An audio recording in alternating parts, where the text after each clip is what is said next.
Hello friends, law excellence IAS ಪ್ರಸ್ತುತಪಡಿಸುತ್ತಿರುವ December 28ರ ಕನ್ನಡದಲ್ಲಿ ದಿ ಹಿಂದೂ ಸುದ್ದಿ ವಿಶ್ಲೇಷಣೆಗೆ ತಮಗೆಲ್ಲರಿಗೂ ಸ್ವಾಗತ.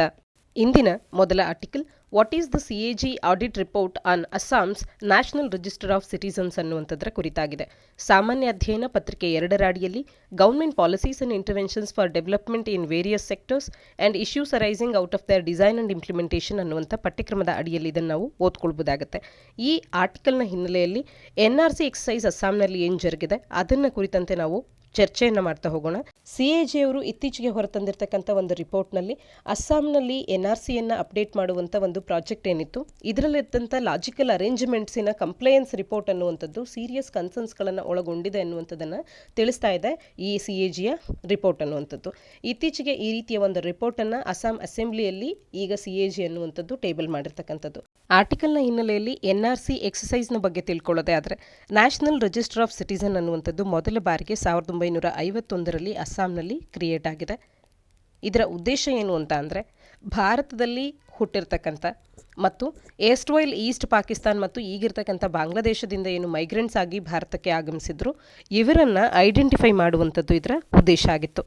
2013ರಲ್ಲಿ ಇಲ್ಲೀಗಲ್ ಇಮಿಗ್ರೆಂಟ್ಸ್ಗಳನ್ನು ಅಂದರೆ ಭಾರತದಲ್ಲಿ ಕಾನೂನುಬದ್ಧವಾಗಿ ಯಾರು ವಾಸಿಸ್ತಾ ಇಲ್ಲ, ಇಲ್ಲೀಗಲ್ ಆಗಿ ಹೊರ ರಾಷ್ಟ್ರಗಳಿಂದ ಬಂದು ಭಾರತದಲ್ಲಿ ಉಳ್ಕೊಂಡಿದ್ದಾರೆ, ಈ ರೀತಿಯ ಇಲ್ಲೀಗಲ್ ಇಮಿಗ್ರೆಂಟ್ಸ್ಗಳನ್ನು ಅಸ್ಸಾಂನಲ್ಲಿದ್ದಂಥ ವೋಟರ್ ಲಿಸ್ಟ್ನಿಂದ ರಿಮೂವ್ ಮಾಡುವಂಥ ಉದ್ದೇಶಕ್ಕೆ ಅಂತ ಹೇಳಿ ಸುಪ್ರೀಂ ಕೋರ್ಟ್ ಅನ್ನುವಂಥದ್ದು ಡೈರೆಕ್ಷನ್ಸ್ಗಳನ್ನು ಕೇಂದ್ರಕ್ಕೆ ಮತ್ತು ರಾಜ್ಯಕ್ಕೆ ಇಲ್ಲಿ ನೀಡಿದೆ. ಸೊ ದಟ್ 1951ರ ಈ ಒಂದು ಎಕ್ಸಸೈಸ್ ಏನಿತ್ತು ಇದನ್ನು ಮತ್ತೆ ಅಪ್ಡೇಟ್ ಮಾಡಿ ಅಂತ ಹೇಳಿ 2019ರಲ್ಲಿ ಇದರ ಫೈನಲ್ ಲಿಸ್ಟನ್ನು ಹೊರತರಲಾಗಿದ್ದು, ಇದು ಇಂಡಿಯನ್ ಸಿಟಿಸನ್ಶಿಪ್ ಅಂತ ಹೇಳಿ ರೆಸಿಡೆಂಟ್ಸ್ಗಳಾಗೋ ಮುಖಾಂತರವಾಗಿ ಅಥವಾ ಡಿಸೆಂಡೆಂಟ್ಸ್ಗಳಾಗೋ ಮುಖಾಂತರವಾಗಿ ಯಾರು ಅಸ್ಸಾಂನಲ್ಲಿ 1971ರ ಮಾರ್ಚ್ 25ಕ್ಕೂ ಮುನ್ನ ಭಾರತದಲ್ಲಿ ರೆಸಿಡೆಂಟ್ಸ್ ಆಗಿದ್ರು ಇವರುಗಳನ್ನು ಭಾರತದ ನಾಗರಿಕರು ಅಂತ ಹೇಳಿ ಎಸ್ಟಾಬ್ಲಿಷ್ ಮಾಡುವಂತೆ ಈ ಒಂದು ಫೈನಲ್ ಲಿಸ್ಟ್ನಲ್ಲಿ ನಾವು ಕಾಣಬಹುದಾಗುತ್ತೆ. ಈ ಡೇಟನ್ನು ಯಾವ ಬೇಸಿಸ್ನ ಮೇಲೆ ನೀಡಿದ್ದಾರೆ ಅಂದರೆ 1985ರ ಆಗಸ್ಟ್ನಲ್ಲಿ ಬಂದಿರತಕ್ಕಂಥ ಅಸ್ಸಾಂ ಅಕಾರ್ಡ್ ಅನ್ನುವಂಥದ್ದು ಫಾರಿನರ್ಸ್ಗಳಿಗೆ ಡಿಪಾರ್ಟೇಷನ್ಗಾಗಿ ಕಟ್ ಆಫ್ ಡೇಟನ್ನು ಈ ಒಂದು ಡೇಟನ್ನು ನೀಡಿತ್ತು. ಇದರ ಬೇಸಿಸ್ನಲ್ಲೇ ಈ ಫೈನಲ್ ಲಿಸ್ಟ್ನಲ್ಲಿ ಕೂಡ ಈ ಒಂದು ಅಪ್ಡೇಷನ್ ಅನ್ನುವಂಥದ್ದು ಆಗಿದೆ. ಆದರೆ ಇದರಲ್ಲಿ 6 ಲಕ್ಷದಷ್ಟು ಮಂದಿ 3.3 ಕೋಟಿ ಅಪ್ಲಿಕೆಂಟ್ಸ್ಗಳ ಪೈಕಿ 6 ಲಕ್ಷದಷ್ಟು ಮಂದಿ ಅನ್ನುವಂಥವರು ಈ ಎನ್ಆರ್ಸಿಯಿಂದ ಎಕ್ಸ್ಕ್ಲೂಡ್ ಆಗಿದ್ದಾರೆ. ಯಾಕೆಂದರೆ ಅವ್ರ ಹತ್ರ ಅಡಿಕ್ವೇಟ್ ಡಾಕ್ಯುಮೆಂಟ್ಸ್ ಅನ್ನುವಂಥದ್ದು ಇಲ್ಲ ಅವರ ಒಂದು ಪೌರತ್ವವನ್ನು ಪ್ರೂವ್ ಮಾಡಲಿಕ್ಕೆ. ಈ ಹಿನ್ನೆಲೆಯಲ್ಲಿ ಫೈನಲ್ ಲಿಸ್ಟ್ ಅನ್ನುವಂಥದ್ದು ಸಾಕಷ್ಟು ಸ್ಟೇಕ್ ಹೋಲ್ಡರ್ಸ್ಗಳಿಂದ ರಿಜೆಕ್ಟ್ ಕೂಡ ಆಗಿದೆ, ಫಾಲ್ಟಿ ಅನ್ನುವಂಥ ಹೆಸರನ್ನು ಪಡೆದಿದೆ. ರಿಜಿಸ್ಟ್ರಾರ್ ಜನರಲ್ ಆಫ್ ಇಂಡಿಯಾದವರು ಈ ಒಂದು ಪ್ರೋಸೆಸ್ಸನ್ನು ಈಗಲೂ ಕೂಡ ಹೋಲ್ಡ್ನಲ್ಲಿ ಇರಿಸಿದ್ದಾರೆ. ಫೈನಲ್ ಲಿಸ್ಟನ್ನು ಅವರು ಇಟ್ಟು ನೋಟಿಫೈ ಅನ್ನುವಂಥದ್ದು ಇದರ ಅಪ್ಡೇಟ್ ಸದ್ಯದ ಸ್ಥಿತಿಗತಿಗಳು ನಮಗೆ ಗೊತ್ತಿರಲಿ. ಹಾಗಾದರೆ ಒಟ್ಟಾರೆ ಈ ಎನ್ಆರ್ಸಿ ಎಕ್ಸಸೈಸ್ ಬೇಸಿಕಲಿ ಏನು ಮಾಡುತ್ತೆ ಅಂತ ಅಂದರೆ ಭಾರತದಲ್ಲಿರ್ತಕ್ಕಂಥ ಲೀಗಲ್ ಇಂಡಿಯನ್ ಸಿಟಿಸನ್ಸ್ ಏನಿದ್ದಾರೆ, ಭಾರತದಲ್ಲಿ ಕಾನೂನಾತ್ಮಕವಾಗಿ ವಾಸವಿರ್ತಕ್ಕಂಥ ಭಾರತೀಯ ನಾಗರಿಕರು ಅಂತ ಗುರುತಿಸ್ಕೊಳ್ಳುವಂಥವರ ಡೆಮೋಗ್ರಫಿಕ್ ಇನ್ಫಾರ್ಮೇಷನ್ ಅನ್ನು ಇದು ನೀಡುತ್ತೆ. ಈ ಮೂಲಕ ಭಾರತದಲ್ಲಿ ಇಲ್ಲೀಗಲ್ ಆಗಿ ವಾಸಿಸ್ತಿರ್ತಕ್ಕಂಥ ಇಮಿಗ್ರೆಂಟ್ಸ್ ಏನಿದ್ದಾರೆ ಅವರನ್ನು ಗುರುತಿಸೋದಕ್ಕೆ ಐಡೆಂಟಿಫೈ ಮಾಡೋದಕ್ಕೆ ಹೆಲ್ಪ್ ಮಾಡುತ್ತೆ ಮತ್ತು ಅವರನ್ನು ಡಿಪೋರ್ಟ್ ಮಾಡೋದಕ್ಕೆ ಇದು ಹೆಲ್ಪ್ ಆಗುತ್ತೆ. 2003ರಲ್ಲಿ 1955ರ ಸಿಟಿಸನ್ಶಿಪ್ ಆ್ಯಕ್ಟಿಗೆ ತಿದ್ದುಪಡಿಯನ್ನು ತರಲಾಯಿತು. ಇದರ ಅಡಿಯಲ್ಲಿ ಎನ್ಆರ್ಸಿಯನ್ನು ಮ್ಯಾಂಡೇಟ್ ಮಾಡಲಾಗಿರ್ತಕ್ಕಂಥದ್ದು. ಸೊ ದಟ್ ಕೆಲವೊಂದು ಸ್ಪೆಸಿಫಿಕ್ ಕ್ರೈಟೀರಿಯಾಸ್ಗಳನ್ನು ಇಲ್ಲಿ ಮೆನ್ಷನ್ ಮಾಡಲಾಗಿದೆ. ಇಂಡಿಯನ್ ಸಿಟಿಸನ್ಶಿಪ್ಪನ್ನು ಒಬ್ಬ ವ್ಯಕ್ತಿ ಪಡ್ಕೊಳ್ಬೇಕು ಅಂತ ಅಂದರೆ ಏನೆಲ್ಲ ಇರಬೇಕು ಅನ್ನುವಂಥದ್ದನ್ನು. ಇದುವರೆಗೂ ಈ ರೀತಿಯ ಒಂದು ಡೇಟಾಬೇಸ್ ಅನ್ನುವಂಥದ್ದು ಕೇವಲ ಅಸ್ಸಾಂನಲ್ಲಿ ಮಾತ್ರವೇ ಮೇಂಟೈನ್ ಆಗಿತ್ತು. ಆದರೆ ಇತ್ತೀಚೆಗೆ ಹೋಮ್ ಮಿನಿಸ್ಟರ್ ಅವರು ಈ ರೀತಿಯ ಒಂದು ಎಕ್ಸಸೈಸನ್ನು ಭಾರತದಾದ್ಯಂತ ಎಕ್ಸ್ಪ್ಯಾಂಡ್ ಮಾಡೋದ್ರ ಬಗ್ಗೆ ಮಾತನಾಡಿರ್ತಕ್ಕಂಥದ್ದು ನಮಗೆ ತಿಳಿದಿರಲಿ. ಇದರ ಹಿನ್ನೆಲೆಯಲ್ಲಿ ಎನ್ಆರ್ಸಿ ಎಕ್ಸಸೈಸ್ನ ಬಗ್ಗೆ ಮಾಹಿತಿ ತಿಳಿದಿರಲಿ. ಆದರೆ ಯಾಕೆ ಈಗ ನಾವು ಇದನ್ನು ಓದ್ತಿದ್ದೇವೆ, ಏನೆಲ್ಲ ಇಶ್ಯೂಸ್ಗಳನ್ನು ಎನ್ಆರ್ಸಿಯ ಕುರಿತಂತೆ ಅಸ್ಸಾಂನ ಎನ್ಆರ್ಸಿಯ ಕುರಿತಂತೆ ಸಿಎಜಿ ತನ್ನ ರಿಪೋರ್ಟ್ಸ್ಗಳಲ್ಲಿ ಫೈಂಡ್ ಮಾಡಿದೆ ಅಂತ ನೋಡೋದೇ ಆದರೆ ಹ್ಯಾಫಸರ್ ಡೆವಲಪ್ಮೆಂಟ್ ಆಫ್ ಸಾಫ್ಟ್ವೇರ್ ಅನ್ನುವಂಥದ್ದು ಈ ಎಕ್ಸಸೈಸ್ಗೆ ಬಳಕೆಯಾಗಿದೆ. ಇದರಿಂದಾಗಿ ಡೇಟಾ ಟ್ಯಾಂಪರಿಂಗಿಗೆ ಇದು ವಲ್ನರಬಲ್ ಆಗಿತ್ತು ಅನ್ನುವಂಥದ್ದು. It is prone to data tampering ಅನ್ನುವಂಥದ್ದು ಇಲ್ಲಿರ್ತಕ್ಕಂಥ ಒಂದು ಸಮಸ್ಯೆ ಆಗ್ತಾ ಇದೆ. ಮತ್ತು ಅನ್ಡ್ಯೂ ಪ್ರಾಫಿಟ್ಸ್ ಎಷ್ಟು ಅಂತಂದರೆ ಕ್ರೋರ್ಸ್ಗಳಷ್ಟು ಅನ್ಡ್ಯೂ ಪ್ರಾಫಿಟನ್ನು ಸಿಸ್ಟಮ್ ಇಂಟಿಗ್ರೇಟರ್ ಅನ್ನುವಂಥದ್ದು ಅಮ್ಯಾಸ್ ಮಾಡಿರ್ತಕ್ಕಂಥದ್ದು ಮಿನಿಮಮ್ ಏಜಸ್ ಆ್ಯಕ್ಟನ್ನು ವೈಲೇಟ್ ಮಾಡೋ ಮುಖಾಂತರವಾಗಿ ಇಲ್ಲಿ ಇರ್ತಕ್ಕಂಥ ತೊಡಕುಗಳು ಈ ಸಿಎಜಿ ಕಂಡಿಡ್ತಿರ್ತಕ್ಕಂಥದ್ದು. ಇನ್ನು ಸಿಎಜಿ ರೈಸ್ ಮಾಡಿರ್ತಕ್ಕಂಥ ಕನ್ಸರ್ನ್ಸ್ ಅಂತ ಅಂದರೆ the process to update NRC ಅನ್ನುವಂಥದ್ದು 5-fold ಇನ್ಕ್ರೀಸ್ ಇನ್ ದಿ ಕಾಸ್ಟನ್ನು ಕಾಣಸಿಕ್ಕಿರ್ತಕ್ಕಂಥದ್ದು. ಅಂದರೆ ಈ ಹಿಂದೆ ಅದು ಎಷ್ಟು ಹಣಕ್ಕೆ ಅಂತ ಹೇಳಿ ಅದರ ಒಂದು ಕಾರ್ಯ ಮುಗಿಬೇಕಾಗಿತ್ತು, ಅದಕ್ಕಿಂತ ಒಟ್ಟು 5ರಷ್ಟು ಹಣ ಹೆಚ್ಚಿನದಾಗಿ ಖರ್ಚಾಗಿದೆ. ಸಾಫ್ಟ್ವೇರ್ಸ್ಗಳನ್ನು ಅಪ್ಡೇಟ್ ಮಾಡಿ ಮಾಡಲಿಕ್ಕೆ ಟೈಮ್ ಅನ್ನುವಂಥದ್ದು ಓವರ್ ರನ್ ಆಗಿರೋದ್ರಿಂದ ಕಾರಣದಿಂದಾಗಿ. ಇನ್ನು ಇರ್ರೆಗ್ಯುಲಾರಿಟೀಸ್ ಅನ್ನುವಂಥದ್ದು ಕಾಣಸಿಕ್ಕಿದೆ ಫಂಡ್ಸ್ಗಳಲ್ಲಿ ಯುಟಿಲೈಸ್ ಮಾಡುವಂಥ ಒಂದು ವಿಚಾರದಲ್ಲಿ ಕೂಡ. ಇನ್ನು CAG ಏನೆಲ್ಲ ರೆಕಮೆಂಡೇಷನ್ಸ್ಗಳನ್ನು ನೀಡಿದೆ ಅಂತ ಅಂದರೆ, ಪೀನಲ್ ಮೆಷರ್ಸ್ಗಳನ್ನು ವಿಪ್ರೋ ಲಿಮಿಟೆಡ್ ಅವರ ವಿರುದ್ಧವಾಗಿ ತಗೊಳ್ಬೇಕು, ಮಿನಿಮಮ್ ವೇಜಸ್ ಆ್ಯಕ್ಟಿನ ಪ್ರಾವಿಷನ್ಸ್ಗಳನ್ನು ಅವರು ವೈಲೇಟ್ ಮಾಡಿದ್ದಾರೆ, ಮತ್ತು ಡೇಟಾ ಆಪರೇಟರ್ಸ್ಗಳಿಗೆ ಮಿನಿಮಮ್ ವೇಜಸ್ಗಳಿಗಿಂತಲೂ ಕೂಡ ಕಡಿಮೆ ಹಣವನ್ನು ಪೇ ಮಾಡಿದ್ದಾರೆ ಅನ್ನುವಂಥ ಒಂದು ಕಾರಣ, ಮತ್ತು state coordinator of national registration SCNR ಏನಿದ್ದಾರೆ ಇವರ ವಿರುದ್ಧವಾಗಿ ಕೂಡ ಎಕ್ಸೆಸ್ ಇರ್ರೆಗ್ಯುಲರ್ ಮತ್ತು ಇನ್ಅಡ್ಮಿಸಿಬಲ್ ಪೇಮೆಂಟ್ಸ್ಗಳನ್ನು ಮಾಡಿರುವ ವಿಚಾರಕ್ಕೆ ಆ್ಯಕ್ಷನ್ಸ್ಗಳನ್ನು ತಗೊಳ್ಬೇಕು ಅನ್ನುವಂಥದ್ದು, ಮತ್ತು ಅಕೌಂಟಬಿಲಿಟಿಯನ್ನು SCNR ಅವರಿಗೆ ಫಿಕ್ಸ್ ಮಾಡಬೇಕು. ಪ್ರಿನ್ಸಿಪಲ್ ಎಂಪ್ಲಾಯರ್ ಆಗಿರ್ತಾರೆ ಅವರು, ಕಂಪ್ಲೈಯನ್ಸನ್ನು ಮಿನಿಮಮ್ ವೇಜಸ್ ಆ್ಯಕ್ಟ್ನೊಟ್ಟಿಗೆ ಅವರು ಮಾಡಬೇಕಾಗಿತ್ತು, ಆದರೆ ಮಾಡಿಲ್ಲ. ಈ ಕಾರಣಕ್ಕೆ ಅವರು ಅಕೌಂಟಬಲ್ ಆಗ್ತಾರೆ ಅನ್ನುವಂಥದ್ದನ್ನು ಕೂಡ ಇಲ್ಲಿ ಕಾಣಬಹುದಾಗತ್ತೆ. ಇನ್ನು election commission to begin delimitation exercise in Assam to use census figures of 2001 ಅನ್ನುವಂಥ ಮುಂದಿನ ಆರ್ಟಿಕಲನ್ನು ಚರ್ಚೆ ಮಾಡೋಣ. ಇದು ಅಸ್ಸಾಂನಲ್ಲಿ ಭಾರತೀಯ ಚುನಾವಣಾ ಆಯೋಗ ಅನ್ನುವಂಥದ್ದು ಡಿಲಿಮಿಟೇಷನ್ ಪ್ರೋಸೆಸ್ಸನ್ನು ಬಿಗಿನ್ ಮಾಡ್ತಿರ್ತಕ್ಕಂಥ ಕುರಿತಂತೆ ಮಾಹಿತಿಯನ್ನು ತಿಳಿಸ್ತಾ ಇದೆ. 2001ರ ಸೆನ್ಸಸ್ನ ಆಧಾರದ ಮೇಲೆ ಡಿಲಿಮಿಟೇಷನ್ ಪ್ರಾರಂಭ ಆಗಿದೆ, ಬೋತ್ ಲೋಕಸಭಾ ಕಾನ್ಸ್ಟಿಟ್ಯೂಯೆನ್ಸೀಸ್ ಮತ್ತು ಅಲ್ಲಿನ ಅಸೆಂಬ್ಲಿ ಕಾನ್ಸ್ಟಿಟ್ಯೂಯೆನ್ಸೀಸ್ಗೆ ಅಂತ ಹೇಳಿ. ಹಾಗಾದರೆ ಇದರ ಕುರಿತಂತೆ ಒಂದಷ್ಟು ಮಾಹಿತಿಯನ್ನು ತಿಳ್ಕೊಳ್ತಾ ಹೋಗೋಣ. ಸಾಮಾನ್ಯ ಅಧ್ಯಯನ ಪತ್ರಿಕೆ 2ರ ಅಡಿಯಲ್ಲಿ ಪ್ರಾಮುಖ್ಯತೆಯನ್ನು ಪಡ್ಕೊಳ್ಳುತ್ತೆ ಈ ಒಂದು ಡಿಲಿಮಿಟೇಷನ್ ಕಾನ್ಸೆಪ್ಟ್ ಅನ್ನುವಂಥದ್ದು. ಡಿಲಿಮಿಟೇಷನ್ಗೆ ಸಂಬಂಧಪಟ್ಟಂತೆ ಭಾರತೀಯ ಸಂವಿಧಾನದಲ್ಲಿರ್ತಕ್ಕಂಥ ಲೀಗಲ್ ಅಥವಾ ಕಾನ್ಸ್ಟಿಟ್ಯೂಷನಲ್ ಪ್ರಾವಿಷನ್ಸ್ಗಳನ್ನು ನಾವು ನೋಡೋದೇ ಆದರೆ, ಪ್ರತಿಯೊಂದು ಸೆನ್ಸಸ್ನ ನಂತರದಲ್ಲಿ ಲೋಕಸಭೆಗೆ ಸೀಟ್ಸ್ಗಳನ್ನು ಅಲೋಕೇಟ್ ಮಾಡುವಾಗ, ಹಾಗೆಯೇ ಪ್ರತಿಯೊಂದು ಡಿವಿಷನನ್ನು ಕೂಡ ಪ್ರತಿಯೊಂದು ಟೆರಿಟೋರಿಯಲ್ ಕಾನ್ಸ್ಟಿಟ್ಯೂಯೆನ್ಸೀಸ್ಗಳನ್ನಾಗಿ ಅಲೋಕೇಟ್ ಅಥವಾ ಡಿವಿಷನ್ ಮಾಡುವಂಥ ಸಂದರ್ಭದಲ್ಲಿ ಅಡ್ಜಸ್ಟ್ ಮಾಡಬೇಕಾಗತ್ತೆ. ಈ ಒಂದು ಡಿಲಿಮಿಟೇಷನ್ ಕಮಿಷನ್ ಅನ್ನುವಂಥದ್ದು ಈ ಒಂದು ಕಾರ್ಯವನ್ನು ಮಾಡ್ತಾ ಹೋಗ್ತಾ ಇದೆ. ಪಾರ್ಲಿಮೆಂಟ್ ಅನ್ನುವಂಥದ್ದು ಕಾಲಕ್ಕೆ ತಕ್ಕಂತೆ ಬೈ ಲಾ ಡಿಟರ್ಮೈನ್ ಮಾಡಬೇಕು ಯಾವ ಅಥಾರಿಟಿ ಈ ಒಂದು ಅಡ್ಜಸ್ಟ್ಮೆಂಟ್ ಕಾರ್ಯವನ್ನು ಮಾಡುತ್ತೆ ಅಂತ. ಸದ್ಯಕ್ಕೆ ಅದನ್ನು ಡಿಲಿಮಿಟೇಷನ್ ಕಮಿಷನ್ ಮಾಡ್ತಾ ಇರ್ತಕ್ಕಂಥದ್ದು.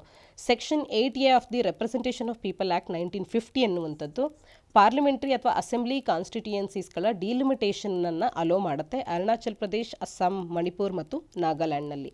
ಹಾಗೆ ಭಾರತ ಸಂವಿಧಾನದ ಆರ್ಟಿಕಲ್ 170 ಅನ್ನುವಂಥದ್ದು ಕಾಂಪೋಸಿಷನ್ ಆಫ್ ದಿ ಲೆಜಿಸ್ಲೇಟಿವ್ ಅಸೆಂಬ್ಲೀಸ್ಗಳ ಮಾಹಿತಿಯನ್ನು ಒಳಗೊಂಡಿದ್ದು, 2001ರ ಸೆನ್ಸಸ್ ಫಿಗರ್ಸ್ನ ಬಳಕೆ ಮಾಡಿಕೊಂಡು ಸ್ಟೇಟ್ಸ್ಗಳಲ್ಲಿರ್ತಕ್ಕಂಥ ಕಾನ್ಸ್ಟಿಟ್ಯೂಯೆನ್ಸೀಸ್ಗಳ ಅಡ್ಜಸ್ಟ್ಮೆಂಟ್ ಅನ್ನುವಂಥದ್ದನ್ನು ಇಲ್ಲಿ ಮಾಡಬಹುದಾಗುತ್ತೆ.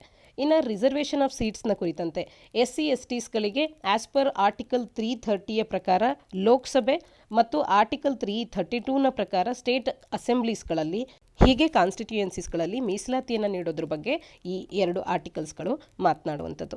ಒಟ್ಟಾರೆ ಡಿಲಿಮಿಟೇಷನ್ ಕಮಿಷನ್ ಅಂತ ಅಂದರೆ ಇದೊಂದು ಹೈ ಲೆವೆಲ್ ಬಾಡಿ ಆಗಿರುತ್ತೆ. ಈ ರೀತಿ ಬೌಂಡ್ರಿ ಕಮಿಷನ್ ಅಂತ ಕೂಡ ಇದನ್ನು ಕರೀಲಾಗುತ್ತೆ, ಮತ್ತು ಈ ರೀತಿ ಅಡ್ಜಸ್ಟ್ಮೆಂಟನ್ನು ಮಾಡುವಂಥ ಒಂದು ರೆಸ್ಪಾನ್ಸಿಬಿಲಿಟಿಯನ್ನು ಈ ಒಂದು ಸಂಸ್ಥೆ ಅಥವಾ ಕಮಿಷನ್ ಅನ್ನುವಂಥದ್ದು ಹೊಂದಿರುತ್ತೆ. ಇದರಿಂದ ಬರುವಂಥ ಆರ್ಡರ್ಸ್ಗಳನ್ನು ಕೋರ್ಟ್ನಲ್ಲಿ ನಾವು ಚಾಲೆಂಜ್ ಕೂಡ ಮಾಡೋಕ್ಕಾಗೋದಿಲ್ಲ ಅನ್ನುವಂಥ ಫ್ಯಾಕ್ಟ್ ನಮಗೆ ತಿಳಿದಿರಲಿ. ಇನ್ನು ಭಾರತ ಸಂವಿಧಾನದ ಆರ್ಟಿಕಲ್ 82 ಅನ್ನುವಂಥದ್ದು ಈ ಕಮಿಷನನ್ನು ಪಾರ್ಲಿಮೆಂಟರಿ ಆ್ಯಕ್ಟ್ನ ಮುಖಾಂತರವಾಗಿ ಎಸ್ಟಾಬ್ಲಿಷ್ ಮಾಡುವಂಥ ಒಂದು ಪವರನ್ನು ಇದು ಸಂವಿಧಾನದ ಆರ್ಟಿಕಲ್ 82ರಲ್ಲಿ ನಾವು ಕಾಣಬಹುದು. ಇನ್ನು ಆರ್ಡರ್ಸ್ ಅನ್ನುವಂಥದ್ದು they will come into effect on a date to be determined by the India's president. ಈ ಡಿಲಿಮಿಟೇಷನ್ ಕಮಿಷನ್ ನೀಡುವಂಥ ಆರ್ಡರ್ಸ್ಗಳು ಪ್ರೆಸಿಡೆಂಟ್ ಅವರು ನೀಡುವಂಥ ಒಂದು ಡೇಟ್ನಿಂದ they will come into effect ಅನ್ನುವಂಥದ್ದು ಕೂಡ ಗೊತ್ತಿರಲಿ. ಇನ್ನು ಅಸ್ಸಾಂನಲ್ಲಿ ಡಿಲಿಮಿಟೇಷನ್ ಮಾಡುವಂಥ ಅವಶ್ಯಕತೆ ಏನು ಅಂತ ಅಂದರೆ, ಅಸ್ಸಾಂನಲ್ಲಿ ಕರೆಂಟ್ಲಿ 14 ಲೋಕಸಭೆ ಸೀಟ್ಸ್ಗಳಿದೆ, ಹಾಗೆ 126 ಅಸೆಂಬ್ಲಿ ಕಾನ್ಸ್ಟಿಟ್ಯೂಯೆನ್ಸೀಸ್ಗಳು ಇರ್ತಕ್ಕಂಥದ್ದು. ಕಳೆದ ಡಿಲಿಮಿಟೇಷನ್ ಪ್ರೋಸೆಸ್ ಅನ್ನುವಂಥದ್ದು ಡಿಲಿಮಿಟೇಷನ್ ಆಫ್ ಕಾನ್ಸ್ಟಿಟ್ಯೂಯೆನ್ಸೀಸ್ ಇನ್ ಅಸ್ಸಾಂ ಅನ್ನುವಂಥದ್ದು 1976ರಲ್ಲಿ ಜರುಗಿತ್ತು, 71ರ ಸೆನ್ಸಸ್ನ ಆಧಾರದ ಮೇಲೆ. 1971ರಲ್ಲಿ ಅಸ್ಸಾಮಿನ ಪಾಪ್ಯುಲೇಷನ್ ಕೇವಲ 1.46 ಕೋಟಿ ಇತ್ತು. 2001ರಲ್ಲಿ ಇದು 2.66 ಕೋಟಿಗೆ ಇನ್ಕ್ರೀಸ್ ಆಗಿದೆ. 2011ರಲ್ಲಿ ಇದು 3.12 ಕೋಟಿಗೆ ಇನ್ಕ್ರೀಸ್ ಆಗಿರ್ತಕ್ಕಂಥದ್ದು. ಹಾಗಾಗಿ ಇದಕ್ಕೆ ಅನುಗುಣವಾಗಿ ಡಿಲಿಮಿಟೇಷನ್ ಅವಶ್ಯಕತೆ ಸದ್ಯಕ್ಕೆ ಇರ್ತಕ್ಕಂಥದ್ದು. ಆದರೆ ಇಲ್ಲಿರ್ತಕ್ಕಂಥ ಕನ್ಸರ್ನ್ ಏನು ಅಂತ ಅಂದರೆ, ಯಾಕೆ ಈ ಡಿಲಿಮಿಟೇಷನ್ ಎಕ್ಸಸೈಸನ್ನು 2001ರ ಸೆನ್ಸಸ್ನ ಆಧಾರದ ಮೇಲೆ ಮಾಡಲಾಗ್ತಾ ಇದೆ ಅನ್ನುವಂಥದ್ದು ಇಲ್ಲಿ ಮತ್ತೊಂದು ಕನ್ಸರ್ನ್ ಆಗ್ತಾ ಇದೆ. 2011ರ ಸೆನ್ಸಸ್ಸನ್ನು ಯಾಕೆ ಬಳಕೆ ಮಾಡ್ತಿಲ್ಲ ಅನ್ನುವಂಥದ್ದು ಒಂದು ಕನ್ಸರ್ನ್ ಆಗುತ್ತೆ. ಇನ್ನು ಸೆವರಲ್ ಪ್ರೆಷರ್ ಗ್ರೂಪ್ಸ್ಗಳು ಕೂಡ ಈ ಡಿಲಿಮಿಟೇಷನ್ ಪ್ರೋಸೆಸ್ಸನ್ನು ಸದ್ಯಕ್ಕೆ ಸ್ಟಾಪ್ ಮಾಡಿ ಅಂಟಿಲ್ ನ್ಯಾಷನಲ್ ರಿಜಿಸ್ಟರ್ ಆಫ್ ಸಿಟಿಸನ್ನಿನ ಪ್ರೋಸೆಸ್ ಅನ್ನುವಂಥದ್ದು ಫೈನಲ್ ಆಗೋವರೆಗೂ ಅನ್ನುವಂತೆ ಕೂಡ ಸೆವರಲ್ ಪ್ರೆಷರ್ ಗ್ರೂಪ್ಸ್ಗಳು ಅರ್ಜ್ ಮಾಡಿರ್ತಕ್ಕಂಥದ್ದನ್ನು ನಾವು ಕಾಣಬಹುದಾಗುತ್ತೆ. ಈ 2 ಆರ್ಟಿಕಲ್ಸ್ಗಳ ಹಿನ್ನೆಲೆಯಲ್ಲಿ ನಮಗೆ NRC national register of citizens ಹಾಗೆ NPR ನ್ಯಾಷನಲ್ ಪಾಪ್ಯುಲೇಷನ್ ರಿಜಿಸ್ಟರ್ ಇವುಗಳ ಬಗ್ಗೆ ಮಾಹಿತಿ ಸ್ಪಷ್ಟವಾಗಿ ತಿಳಿದಿರಲಿ. NRC NPRನ ನಡುವಿನ ಭಿನ್ನತೆಗಳೇನು, ಸ್ವಾಮ್ಯತೆಗಳೇನು, ಇವು ಕೂಡ ನಮಗೆ ಮಾಹಿತಿ ತಿಳಿದಿರಬೇಕಾಗತ್ತೆ. ಮುಂದಿನ article government gives official recognition to esports ಅನ್ನುವಂಥದ್ದು ಪರ್ಸ್ಪೆಕ್ಟಿವ್ನಲ್ಲಿ ಇಂಪಾರ್ಟೆಂಟ್ ಆಗಬಹುದು, ಅಥವಾ ಈ ಒಂದು ಫ್ಯಾಕ್ಟ್ ನಮಗೆ ತಿಳಿದಿದ್ರೆ ಕೆಲವೊಂದು ಪ್ರಶ್ನೆಗಳಿಗೆ ಉತ್ತರಿಸುವಾಗ ನಮಗೆ ಹೆಲ್ಪ್ಫುಲ್ ಆಗುವಂಥ ಒಂದು ಡೇಟಾ ಆಗುತ್ತೆ. ಪ್ರೆಸಿಡೆಂಟ್ ಆಫ್ ಇಂಡಿಯಾದವರು ಈಗ ತಮ್ಮ ಪವರ್ಸ್ಗಳನ್ನು ಎಕ್ಸಸೈಸ್ ಮಾಡ್ತಾ ಆರ್ಟಿಕಲ್ 77ನ ಅಡಿಯಲ್ಲಿರ್ತಕ್ಕಂಥ ಕ್ಲಾಸ್ 3ನ ಅಡಿಯಲ್ಲಿರ್ತಕ್ಕಂಥ ಪವರ್ಸ್ಗಳನ್ನು ಎಕ್ಸಸೈಸ್ ಮಾಡ್ತಾ ರೂಲ್ಸ್ ಗವರ್ನಿಂಗ್ ಸ್ಪೋರ್ಟ್ಸ್ ಏನಿದೆ ಅವುಗಳನ್ನು ಅಮೆಂಡ್ ಮಾಡಿದ್ದಾರೆ. ಹಾಗೆಯೇ ಮೈಟಿಯನ್ನು ministry of electronics and information technology ಮತ್ತು ಸ್ಪೋರ್ಟ್ಸ್ ಮಿನಿಸ್ಟ್ರಿ ಅವರನ್ನು ಇನ್ಕ್ಲೂಡ್ ಮಾಡಿದ್ದಾರೆ. ಸ್ಪೋರ್ಟ್ಸ್ನ ಮಲ್ಟಿ ಸ್ಪೋರ್ಟ್ಸ್ ಈವೆಂಟ್ಸ್ಗಳ ಭಾಗವಾಗಿ ಮಾಡ್ಕೊಳ್ಳಿ ಅನ್ನುವಂಥದ್ದಕ್ಕೆ ಕೆಲವೊಂದು ತಿದ್ದುಪಡಿಗಳನ್ನು ಈಗ ಪ್ರೆಸಿಡೆಂಟ್ ಅವರು ಮಾಡಿರ್ತಕ್ಕಂಥದ್ದು. IT ಮಿನಿಸ್ಟ್ರಿ ಅಥವಾ ಮೈಟಿ ಅನ್ನುವಂಥದ್ದು ನೋಡಲ್ ಏಜೆನ್ಸಿ ಆಗುತ್ತೆ ಆನ್ಲೈನ್ ಗೇಮಿಂಗ್ ರಿಲೇಟೆಡ್ ಮ್ಯಾಟರ್ಸ್ಗಳಿಗೆ. ಇನ್ನು ಭಾರತದಲ್ಲಿ ಯಾರು ನೋಡಲ್ ಏಜೆನ್ಸಿ ಅಂತ ಹೇಳಿ ಕೇಳಿದ್ರೆ ಆನ್ಲೈನ್ ಗೇಮಿಂಗ್ ಇಂಡಸ್ಟ್ರಿಯ ವಿಚಾರಕ್ಕೆ ಮೈಟಿ ಅನ್ನುವಂಥದ್ದು ಗೊತ್ತಿರಲಿ. ಇನ್ನು ಸ್ಪೋರ್ಟ್ಸ್ ಮಿನಿಸ್ಟ್ರಿ ಅನ್ನುವಂಥದ್ದು ಸ್ಪೋರ್ಟ್ಸ್ಗಳ ಕರಿಕ್ಯುಲಮ್ನಲ್ಲಿ ಇನ್ಕ್ಲೂಡ್ ಮಾಡ್ಕೊಳ್ಳೋದಕ್ಕೆ ಅಂತ ಹೇಳಿ ರೆಸ್ಪಾನ್ಸಿಬಲ್ ಆಗುತ್ತೆ ಸ್ಪೋರ್ಟ್ಸ್ ಮಿನಿಸ್ಟ್ರಿ. ಹಾಗಾದರೆ ಏನಿದು ಸ್ಪೋರ್ಟ್ಸ್ ಅಂದರೆ ಈ ಟರ್ಮಿನಾಲಜಿ ಗೊತ್ತಿರಲಿ. ಸ್ಪೋರ್ಟ್ಸ್ ಅನ್ನುವಂಥದ್ದು ಆನ್ಲೈನ್ ಗೇಮಿಂಗನ್ನು ಒಂದು ಸ್ಪೆಕ್ಟೇಟರ್ ಸ್ಪೋರ್ಟ್ ಆಗಿ ಮಾಡೋದ್ರ ಕಡೆಗೆ ಸ್ಪೋರ್ಟ್ಸ್ ಅನ್ನುವಂಥ ಒಂದು ಟರ್ಮಿನಾಲಜಿಯನ್ನು ಕಾಣ್ಬೋದು. Sports turns online gaming into a spectator sport ಅನ್ನುವಂಥದ್ದು ಗೊತ್ತಿರಲಿ. ಇದು ಪ್ರೊಫೆಷನಲ್ ಸ್ಪೋರ್ಟಿಂಗ್ ಇವೆಂಟನ್ನು ವಾಚ್ ಮಾಡೋದನ್ನು ಒಂದು ಎಕ್ಸ್ಪೀರಿಯನ್ಸನ್ನು ಕೂಡ ಮಿಮಿಕ್ ಮಾಡುತ್ತೆ. Except instead of watching a physical ಇವೆಂಟ್ನ ಬದಲಾಗಿ ಸ್ಪೆಕ್ಟೇಟರ್ಸ್ಗಳು ವಿಡಿಯೋ ಗೇಮರ್ಸ್ಗಳನ್ನು ನೋಡುವಂಥದ್ದು, so that they compete against each other.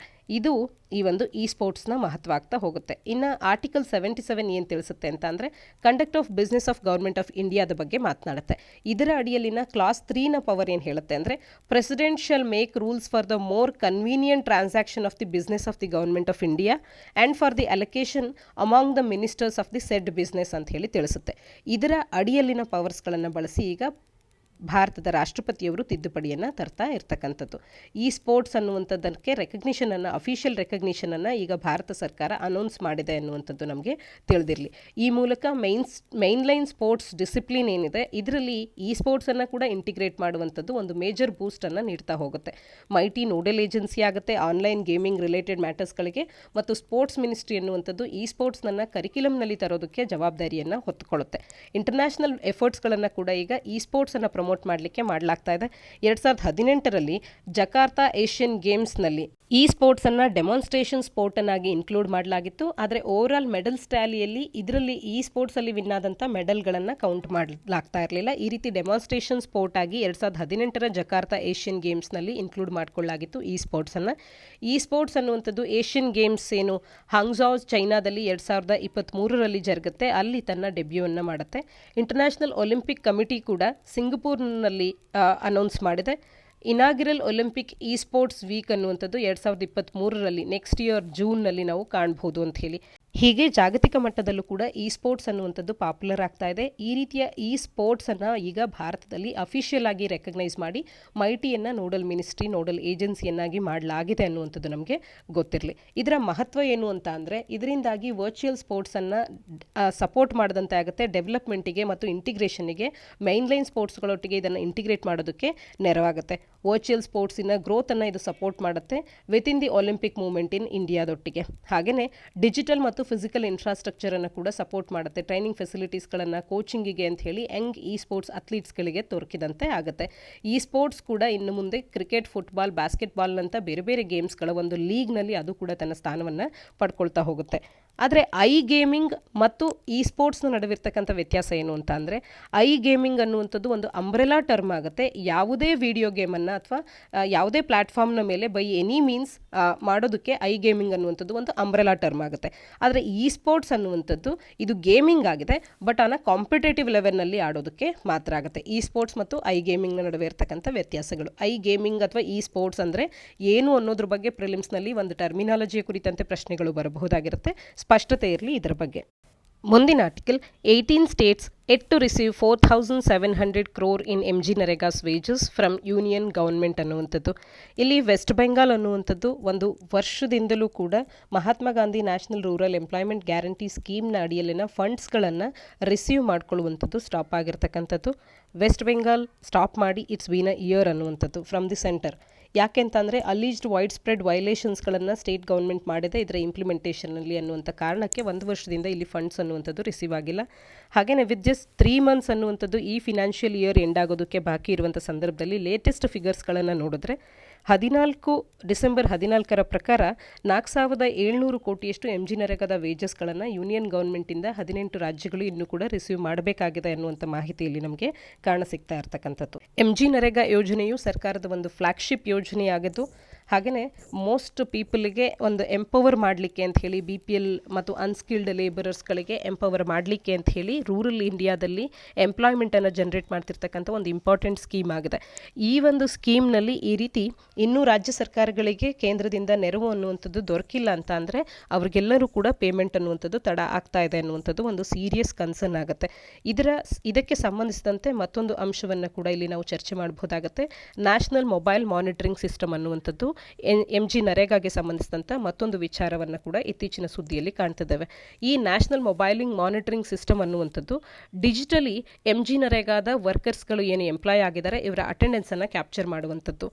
NMMS ಮುಖಾಂತರವಾಗಿ MG ನರೇಗಾದ ಅಡಿಯಲ್ಲಿ ಕಾರ್ಯ ಮಾಡುವಂಥ ಕೆಲಸಗಾರರ ಅಟೆಂಡೆನ್ಸನ್ನು ಡಿಜಿಟಲ್ ಆಗಿ ಕ್ಯಾಪ್ಚರ್ ಮಾಡಬಹುದಾಗುತ್ತೆ. ಇದನ್ನು ಯೂನಿವರ್ಸಲ್ ಮಾಡ್ತಾ ಇದೆ ಕೇಂದ್ರ ಸರ್ಕಾರ 2023 ಜಾನ್ವರಿ 1ರಿಂದ, ಅಂದರೆ ಇದೇ ಭಾನುವಾರದಿಂದ. ಯಾವುದೇ MG ನರೇಗಾದ ವರ್ಕ್ ಸೈಟ್ನಲ್ಲಿ 20ಕ್ಕೂ ಅಧಿಕವಾದಂಥ ವರ್ಕರ್ಸ್ ಇದ್ದಾರೆ ಅಂತ ಅಂದರೆ ಅವರ ಅಟೆಂಡೆನ್ಸ್ ಅನ್ನುವಂಥದ್ದು NMMSನ ಮುಖಾಂತರವಾಗಿ ಮ್ಯಾಂಡೇಟ್ರಿಯಾಗಿ ಇನ್ಮೇಲೆ ಇರಬೇಕು ಅನ್ನುವಂಥದ್ದು. ಹಾಗಾದರೆ ಏನಿದು NMMS ಆ್ಯಪ್ ಅಂತ ಹೇಳಿ ನೋಡೋದೇ ಆದರೆ, ಮಿನಿಸ್ಟರ್ ಆಫ್ ರೂರಲ್ ಡೆವಲಪ್ಮೆಂಟ್ ಅವರು ಇದನ್ನು 2021 ಮೇ 21ರಲ್ಲೇ ಲಾಂಚ್ ಮಾಡಿದ್ದಾರೆ. ಈ ಆ್ಯಪ್ನ ಮುಖ್ಯ ಉದ್ದೇಶ ಟ್ರಾನ್ಸ್ಪರೆನ್ಸಿಯನ್ನು ತರುವಂಥದ್ದು ಮತ್ತು ಪ್ರಾಪರ್ ಮಾನಿಟರಿಂಗನ್ನು ಈ ಸ್ಕೀಮ್ನ ಕುರಿತಂತೆ ಎನ್ಶೂರ್ ಮಾಡುವಂಥದ್ದು. ರಿಯಲ್ ಟೈಮ್ ಅಟೆಂಡೆನ್ಸ್ ಆಫ್ ವರ್ಕರ್ಸ್ಗಳನ್ನು ಇದು ತಗೊಳ್ಳೋದಕ್ಕೆ ಪರ್ಮಿಟ್ ಮಾಡುತ್ತೆ MG ನರೇಗಾದ ಅಡಿಯಲ್ಲಿ. Along with the geo tagged ಫೋಟೋಗ್ರಾಫ್ಸ್ಗಳನ್ನು ಕೂಡ ಪಡ್ಕೊಳ್ಬಹುದಾಗುತ್ತೆ. ಈ ಆ್ಯಪಿಂದಾಗಿ citizen oversight of the programme ಅನ್ನುವಂಥದ್ದು ಇನ್ಕ್ರೀಸ್ ಆಗುತ್ತೆ. ಹಾಗೆ ಈ ಆ್ಯಪ್ ಅನ್ನುವಂಥದ್ದು MG ನರೇಗಾ ವರ್ಕರ್ಸ್ಗಳಿಗೆ ಅಪ್ಲಿಕಬಲ್ ಆಗುತ್ತೆ, ಆಲ್ ದ ಸ್ಟೇಟ್ಸ್ ಮತ್ತು ಯೂನಿಯನ್ ಟೆರಿಟರೀಸ್ಗಳಲ್ಲಿ ಇರ್ತಕ್ಕಂಥವ್ರಿಗೆ. MG ನರೇಗಾದಿಂದ ಎಂಪ್ಲಾಯ್ಮೆಂಟ್ ಜನರೇಷನ್ ಆಗ್ತಾ ಇದೆ, ಅಸೆಟ್ ಕ್ರಿಯೇಷನ್ಗೆ ಹೆಲ್ಪ್ಫುಲ್ ಆಗ್ತಾ ಇದೆ, ವುಮನ್ ಎಂಪವರ್ಮೆಂಟನ್ನು ಕೂಡ ಕಾಣಬಹುದಾಗಿದೆ. ಮತ್ತು ಸೀಸನಲ್ ಶಾಕ್ಸ್ಗಳನ್ನುವಂಥದ್ದು ಏನು ಕೆಲಸ ಸಿಗದೆ ದೊರೀತಾ ಇತ್ತು ಈ ಗ್ರಾಮೀಣ ಪ್ರದೇಶದಲ್ಲಿರ್ತಕ್ಕಂಥ ಅನ್ಸ್ಕಿಲ್ಡ್ ಲೇಬರರ್ಸ್ಗಳಿಗೆ, ಅವರಿಗೆ ಮೈಗ್ರೇಷನ್ ಮಾಡದೆ ಅವರಿಗೆ ಈ ಸೀಸನಲ್ ಶಾಕ್ಸ್ಗಳನ್ನು ಮಿಟಿಗೇಟ್ ಮಾಡಲಿಕ್ಕೆ ಹೆಲ್ಪ್ಫುಲ್ ಆಗುತ್ತೆ. ಮಾರ್ಜಿನಲೈಸ್ಡ್ ಸೆಕ್ಷನ್ಸ್ಗಳನ್ನು ಅಪ್ಲಿಫ್ಟ್ ಮಾಡೋದಕ್ಕೆ ಹೆಲ್ಪ್ಫುಲ್ ಆಗುವಂಥ ಒಂದು ಯೋಜನೆ. ಹಾಗೆ ರೂರಲ್ ಪಾವರ್ಟಿಯನ್ನು ರೆಡ್ಯೂಸ್ ಮಾಡೋದಕ್ಕೆ ಇದು ಹೆಲ್ಪ್ಫುಲ್ ಆಗುವಂಥದ್ದು. ಡಿಸ್ಟ್ರೆಸ್ಡ್ ಮೈಗ್ರೇಷನನ್ನು ಪ್ರಿವೆಂಟ್ ಮಾಡುವಂಥದ್ದು. ಹೀಗೆ ಹಲವಾರು ಉಪಯೋಗಗಳಿದೆ ಈ MG ನರೇಗಾದ ಅಡಿಯಲ್ಲಿ. MG ನರೇಗಾಕ್ಕೆ ಕೇಂದ್ರ ಸರ್ಕಾರ ಫಂಡ್ ಮಾಡ್ತಾ ಇದೆ. ಇದರಿಂದಾಗಿ ವುಮೆನನ್ನು ಎಂಪವರ್ ಮಾಡಬಹುದಾಗುತ್ತೆ. ಟೈಮ್ ಬೌಂಡ್ ಗ್ಯಾರಂಟೀಡ್ ಲೇಬರ್ ಆಗಿರ್ತಕ್ಕಂಥದ್ದು. ಇದೊಂದು ಲೇಬರ್ ಇಂಟೆನ್ಸಿವ್ ಮ್ಯಾನ್ಯುಯಲ್ ವರ್ಕ್ ಆಗಿದ್ದು, ಟ್ರಾನ್ಸ್ಪರೆಂಟ್ ಸಿಸ್ಟಮ್ ಅನ್ನು ನಾವು ಇದರ ಅಡಿಯಲ್ಲಿ ಕಾಣ್ತೇವೆ. ಕೋಆರ್ಡಿನೇಟೆಡ್ ಲೋಕಲ್ ಸೆಲ್ಫ್ ಬಾಡೀಸ್ಗಳಿಂದ ಇದು ಕೋಆರ್ಡಿನೇಟ್ ಆಗ್ತಿರುವಂಥದ್ದನ್ನು ಕಾಣಬಹುದಾಗುತ್ತೆ.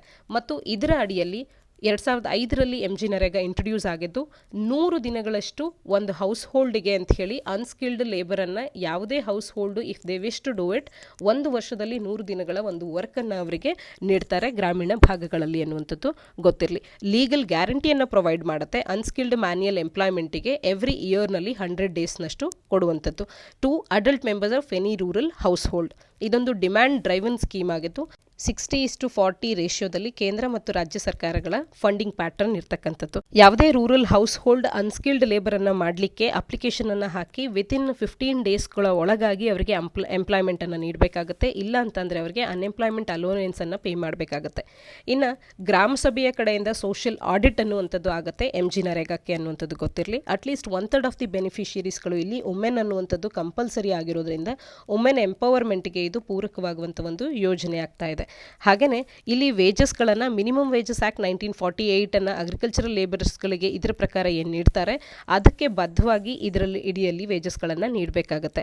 ಹಾಗೆಯೇ additional 50 days of unskilled wage ಎಂಪ್ಲಾಯ್ಮೆಂಟನ್ನು ಡ್ರಾಟ್ ಅಥವಾ ನ್ಯಾಚುರಲ್ ಕೆನಾಮಿಲಿಟಿ ನೋಟಿಫೈಡ್ ರೂರಲ್ ಏರಿಯಾಸ್ಗಳಿಗೆ ನೀಡುವಂಥ ಒಂದು ಪ್ರಾವಿಷನನ್ನು ಕೂಡ ಇದು ಹೊಂದಿರತಕ್ಕಂಥದ್ದು. ಇಲ್ಲಿ state may make provisions for providing additional days beyond the period guaranteed under the act from their own funds.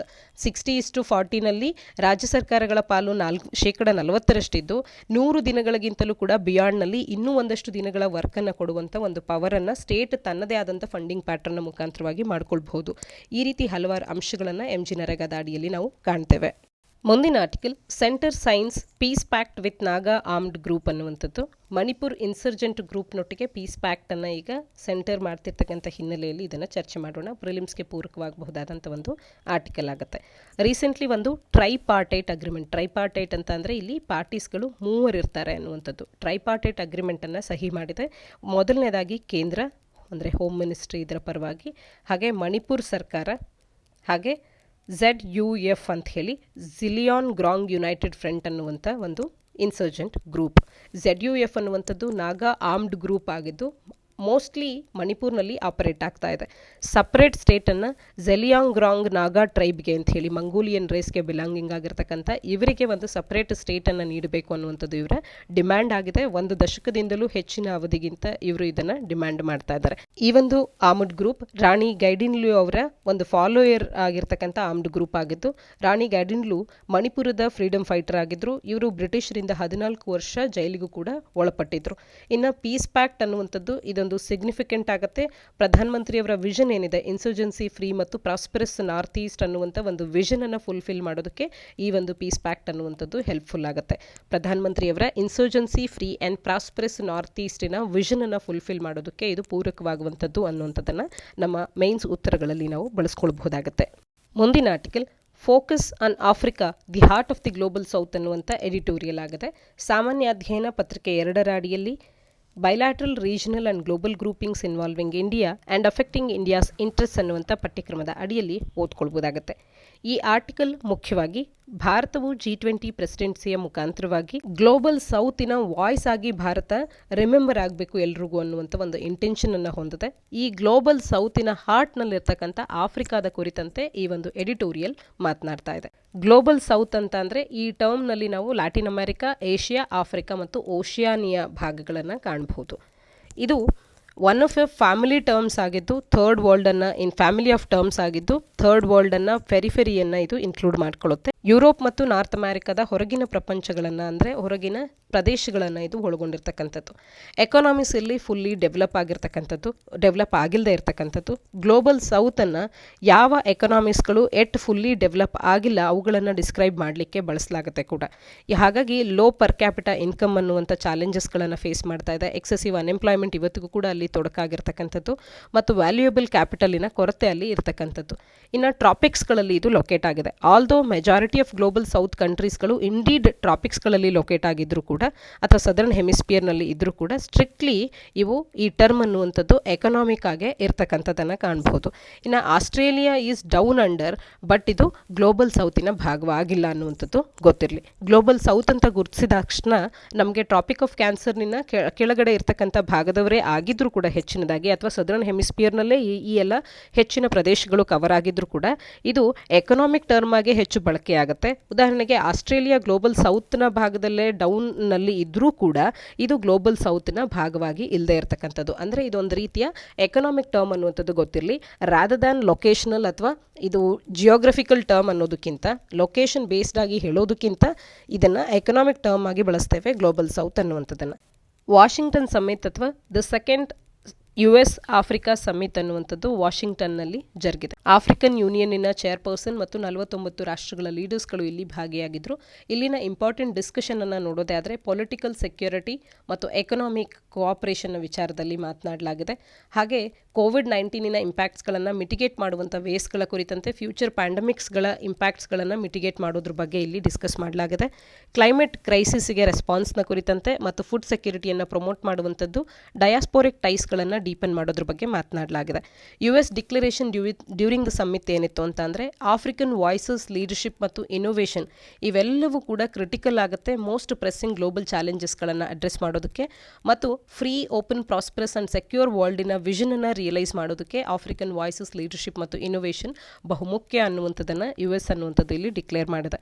US is all in Africa and all in with Africa ಅಂತ ಹೇಳಿ ಇಲ್ಲಿ US ತಿಳಿಸಿರ್ತಕ್ಕಂಥದ್ದು.